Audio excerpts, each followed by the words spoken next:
Bismillah, walhamdulillah, wassalatu wassalamu ala rasulillah wa ala alihi wa ashabihi wa mawalah.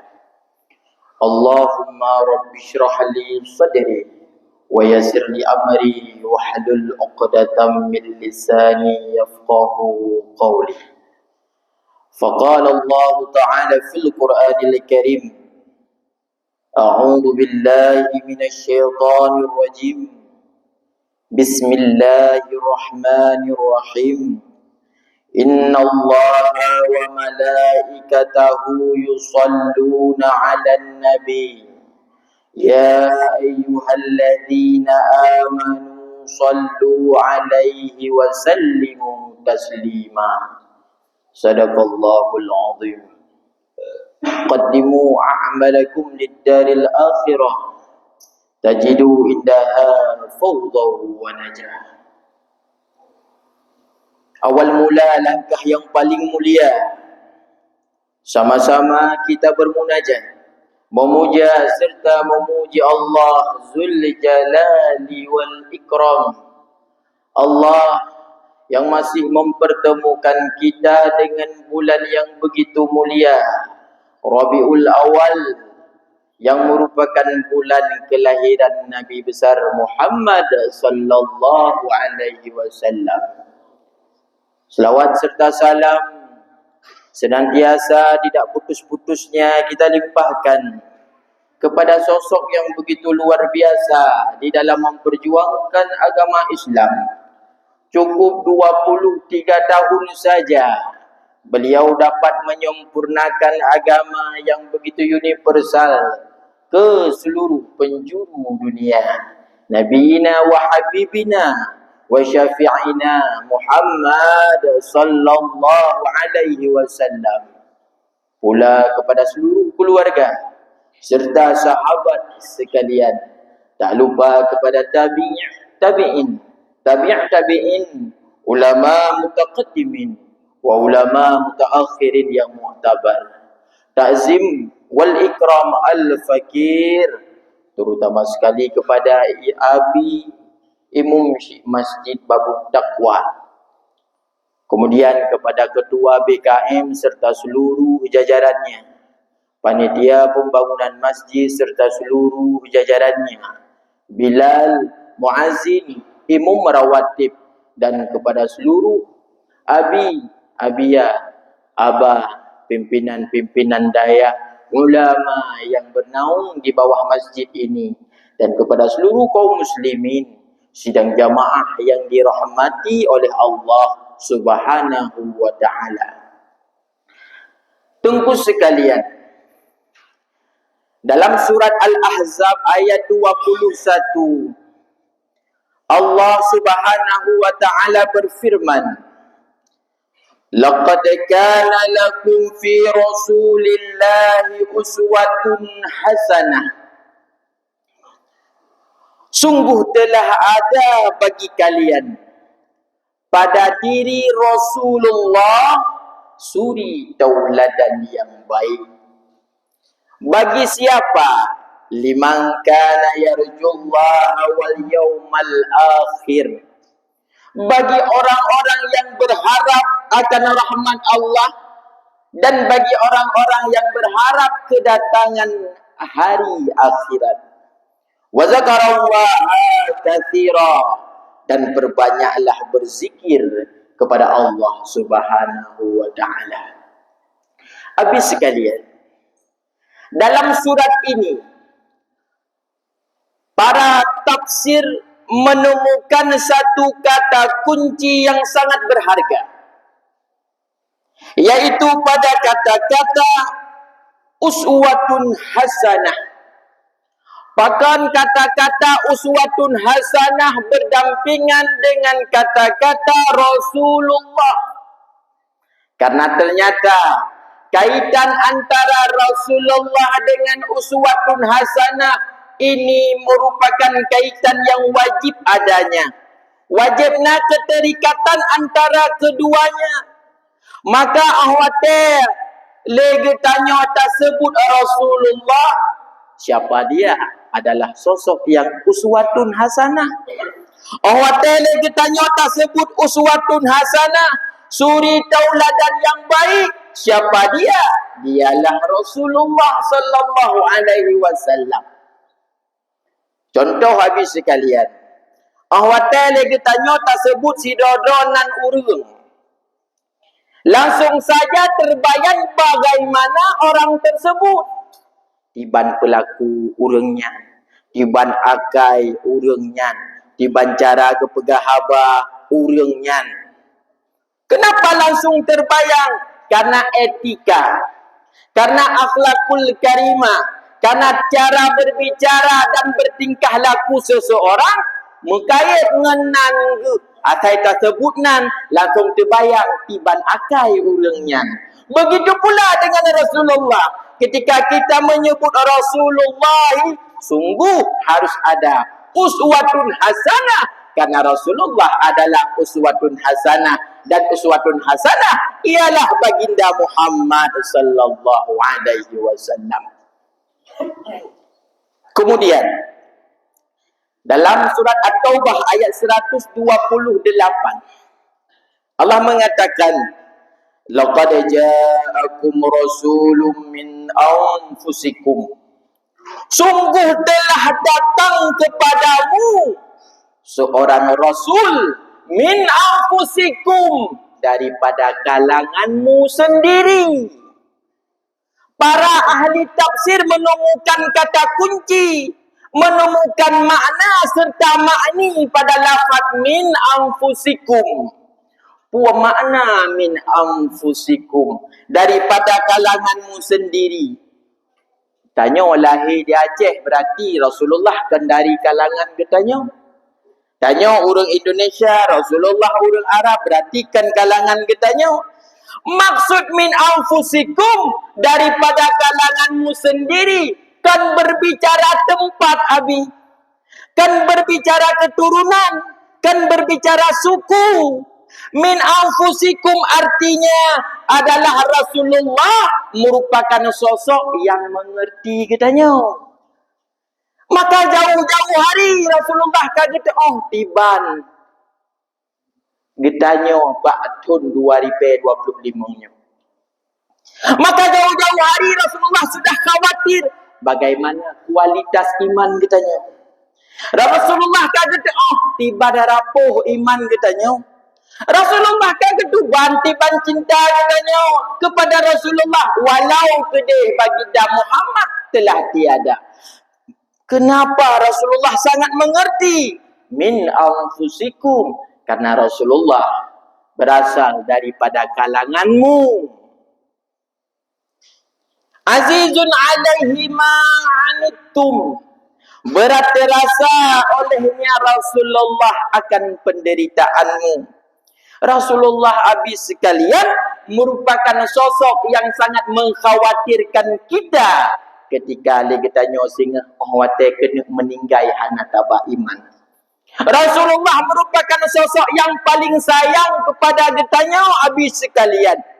Maka apabila ada pertanyaan, siapakah manusia yang paling cinta kepada kita? Yang pertama Rasulullah, yang kedua ibunda kita, yang ketiga ayahanda kita, yang baru purmo, yang baru anu. Baik nak fikir anu yang cinta katanya, kon. Baik fikir purmo, kon. Siapa dia? Ibu kita. Siapa dia? Ayah kita. Siapa yang paling utama? Rasulullah. Bahkan Rasulullah sangat mengkhawatirkan kualitas iman kita ketika kita ingin sakratul maut. Karena Rasulullah muhum gitu, oh rapuh iman kitanya min anfusikum, karena Rasulullah daripada golongan kamu. Maka salah satu gambaran habis sekalian bagaimana Rasulullah sayang kepada getanya, gitu oh getanya, terjadi pada subuh Senin 12 Rabiul Awal tahun ke-11 Hijriah. Makwatenya lih subuh terjadi peristiwa tersebut di rumah Aisyah. Di dalam rumah na Fatimah, na Sayyidina Ali, na Aisyah, serta sahabat karibnya, iaitu Jibril alaihi salam. Tiba-tiba gekul Jibril, "Ya Rasulullah, di luar rumah na sidro makhluk lake izin tamang u dalam rumahnya ya Rasul, pukul na izin ba'drawan." Rasulullah bertanya kembali, "So yang lake izin tamang?" "Malaikat pencabut nyawa." Maka gekun Jibril, "Bertata boleh kata ya Muhammad Rasulullah, baru kali ini Israel sang pencabut nyawa gelake izin ahwate gena tamang urumah gop. Awai hantom gelake izin dan alihnya han akan lagi gelake izin ahwate gena tamang dalam rumah seseorang." Maka baginda Muhammad mengiyakan. Tamanglah malaikat pencabut nyawa berdiri di hadapan baginda Muhammad sallallahu alaihi wasallam. Gekun dari malaikat Israel, "Ya Rasulullah, aku ditugaskan hari ini untuk menjemputmu ya Rasul. Aku ditugaskan hari ini untuk membawamu pulang berhadap kepada Allah. Kata Allah, apabila engkau senang. Kata Allah, apabila engkau ridha." Menyogata hantar timur, "Wahai Muhammad, halung puoi." Ngekalan di Rasulullah atas Jibril. Jibril menjawab, "Ya Rasulullah, Allah sangat rindu padamu ya Rasul. Cukup ingat ke derawan kena merumpau." Getanya li Rasulullah bak Jibril, "Ya Jibril, apa saja hak-hakku yang telah disediakan oleh Allah, puamantang hak yang spesial untukku yang telah dipersiapkan oleh Allah Subhanahu wa taala." Oleh Jibril dengan senyuman yang begitu lebar, "Ya baginda Muhammad, syurga terbuka untukmu, pintu langit telah terbuka untukmu, semua malaikat di langit Allah telah menunggumu hari ini." Kenyan yang lun maksud wahai Jibril, umat lun paki wate lun lunggu ba Allah Subhanahu wa taala. Geseul Jibril, "Tenang saja, haram tamang syurga umat yang lain, segala umat gata tamang pun wahai Muhammad." Baru merasa senang baginda Muhammad. Maka gekeni Rasulullah, "Wahai Israel, laksanakan tugasmu." Maka getarik pun le malaikat tersebut dengan begitu pelan, ujung kaki sampai dengan perut kena bau rampah. Gerasa alik Rasulullah, tiba-tiba itu bitsu baginda Muhammad. "Wahai Jibril, laganya ke sakit sakratul maut itu. Laganya ke sakit sakratul mautnya ya Jibril. Hantam lo ngerasa sakit laganya rupa." Oleh malaikat Israel yang sedang melakukan tugasnya, "Wahai Rasulullah, long lakem cukup lembut long kerja uronyo. Hantam pernah selembut ini aku bekerja ya Rasul. Menyolaganya sakit wahai Jibril. Hanong to'oh pegah tiban paki umat long singa." Maka gehoi Sayyidina Ali, guyu puto abah baginda Muhammad pudukun, "Wahai Ali, aqimis salah, aqimis salah, aqimis salah." Pedang sembahyang wahai Ali. Jaga wahai Ali urung-urung yang jahil daripada keilmuan agama. Pernah oleh kata kaum muslimin sidang jamaah sekalian, dalam rumah Rasulullah berderai air mata ketika itu. Kemudian Ditarik kali kedua sampai kepada dadanya baginda Muhammad. Rasulullah menjerit kesakitan dan mengatakan, wahai Jibril, laganya ke sakratul mautnya, laganya ke sakit sakratul mautnya, wahai Jibril. Jibril ke kalan uyu payah. Hang sanggup ke kalan atas wajah baginda Muhammad. Tanya oleh Rasulullah Pak Jibril, ya Jibril, pakan hantar kalan lewat wajah lo. Sejijik itukah engkau melihat wajahku hari ini? Jibril berseru, ya Rasul, panena makhluk Allah yang ekalan atas wajah yang begitu bercahaya dulunya, yang mana hari ini cukup tersiksa oleh takdirnya. Hankan eklung tejit kalan, ya Rasulullah, sayang luntat saat kerana. Seorang Rasulullah, wahai Jibril, menyolaganya sakit sakratul maut, menyolaganya pedih sakratul maut. Pegah si ada Allah, lakai si ada Allah. Bebena sakit sakratul maut umat lun, mulai daripada uranya, bersabat siat mandum, peduk sakitnya bak sakit lung uranya. Bahlun mantang yang rasa, sayangkan umat lung sehingga akhir zaman lemah iman. Akhir zaman sehingga berdoa berselawat kepadaku, berdoa baca Al-Quran, berdoa ajak udaya, berdoa ajak anak bak pendidikan agama paki sehingga iraka sakit lagi rupa. Bahkan berkali-kali lipat daripada sakit lem tuan. Pedua sakitnya bak lem mantang. Kun baginda Muhammad.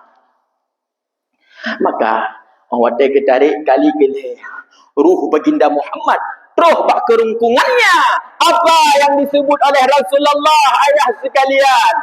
Ummati, ummati, ummati. Masih saja yang terlafazkan pada kata-kata terakhirnya, umatku, umatku, umatku. Maka azizun alaihi ma anittum, berat terasa atas Rasulullah akan penderitaan katanya. Baik tapi kejino abi wate hana ilam lang Rasulullah hana ruh sedih ke, sedih ke. Cuman hana kata pegah le karena kali kejo ulama istighfar pula. Baik pubut dosa, bela sedekah, jaga anak yatim, rezeki gebilik Allah. Mantanya yang batat, tanya yang lalai, tanya yang hana galak aku ulama kadang-kadang, tanya yang usia tengku kadang-kadang, tanya yang hana galak kepada pemimpin yang baik kadang-kadang. Maka teruk musibah lagi rupa panen hanjade numpu-numpu mahai gejuk kezaliman li Allah Ta'ala, gejuk pemimpin yang bro. Han mungkin bro pemimpin menyuruh tanya wagat. Yo kadang-kadang kan bro tadra tu nah. Cina habis sekalian. Tentu hotel tak lih tak semaya. Tak istighfar lagi. Urung gede biyet tu. Lega tak istighfar. Dan Nabi sekalian, yang nama tapat lagi nyopa jan, tahu urang Jumat kanya. Tapi awak tak istighfar lega, nanti biar cik urang don. Kok bro akai? Kok boleh biar? Tak istighfar sama-sama, tak berselawat sama-sama, tak aminkan doa sama-sama. Tak melaki Allah berjerah temandung, bermudah rezeki, berberkat ilmu, berberkat umum. Kaum muslimin sidang jamaah sekalian, hari sunnah alaikum. Rasulullah sangat menginginkan keselamatan bagi iman katanya. Maka tak jaga iman. Di pancara tak jaga iman, benar ketauhidan dalam hati. Baik sampai sini awat sakratul maut, ipulalele syaitan, ipulalele iblis, iukun Allah dua, langsung tersuut. Bahkan iman lemah tak, kejut lemah iman. Ketauhidan hanatom tak asah. Cino tak meratib la ilaha illallah. Lega beruh dah bedah. Hantar tempas lafaz yang begitu indahnya dalam kalbu tanya. Hantar tempu tamang ayah lafaz yang indah Allahnya yang bercahaya dalam hati tanya. Hantar tempu seuam bedah haju baga-baga. Maka cukup mudah dicua iman ditanya oleh syaitan. Kaum muslimin sidang jamaah sekalian, bil mu'minina raufur rahim, dengan orang-orang beriman Rasulullah sangat berkasih sayang. dengan orang yang seiman dengannya, yang seagama dengan Rasulullah. Rasulullah sangat sayang kepada kitanya. Buktinya apa? Rasulullah meninggalkan 3 poin besar. Pertama, ditinggalkan oleh Rasulullah Al-Quran. Wa mu'jizatuhu kasiratun ghurar minha kalamullahi mu'jizul bashar. Mukjizat Rasul cukup banyak, akan tetapi yang begitu luar biasa, yang begitu besar adalah kalam Allah, Al-Quran, yang dapat melemahkan manusia. Yang cukup luar biasa yang ditinggalkan oleh Rasulullah. Yang kedua, hadisnya daripada Rasul. Ini pegangan kita. Yang ketiga, yang begitu luar biasanya lagi adalah ulama. Al-ulama warisatul anbiya. Ulama adalah pewaris daripada Nabi. Rasul hanale tabih Nabi Muhammad. Yang ditinggalkan apa? Ulamanya. Bahkan ulama meyum, bahkan ulama berharga. Karena pada diri ulama ada ilmunya Rasulullah. Maka jina Abi menyuhana ulama yang pegah jakut nyoduk. Hana dan Allah. Hanya hendak pegah ulama mana cara sujud yang benar. Hendak datang sembahyang. Maka ulama lah yang menyelamatkan kita. Maka baginda Muhammad cukup sayang kepada kitanya.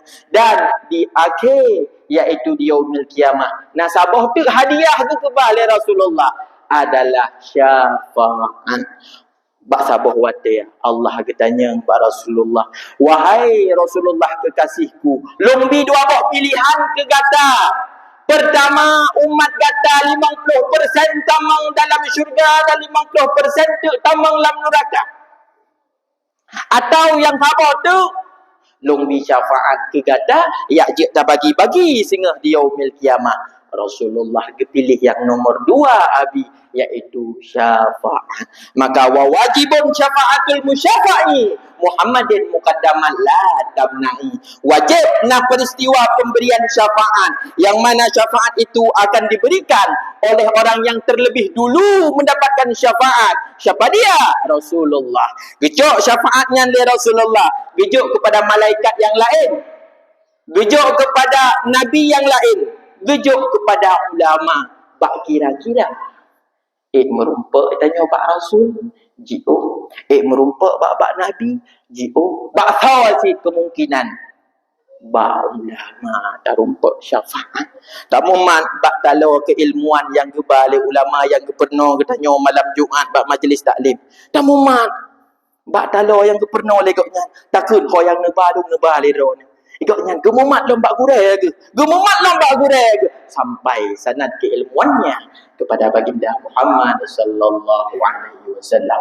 Maka kaum muslimin sidang jamaah sekalian, maka marilah kita mencintai Rasulullah sebagaimana Rasulullah dicintai akan bertanya dengan cara mempelajari tauhid, fiqh, tasawuf. Kepada siapa? Kepada ulama, kepada guru yang bersanadnya sampai kepada Rasulullah, supaya sehingga lepas tatap syurga sama-sama dengan guru itu merumpa dengan baginda Muhammad sallallahu alaihi wasallam. Amin amin ya rabbal alamin. Alhamdulillah.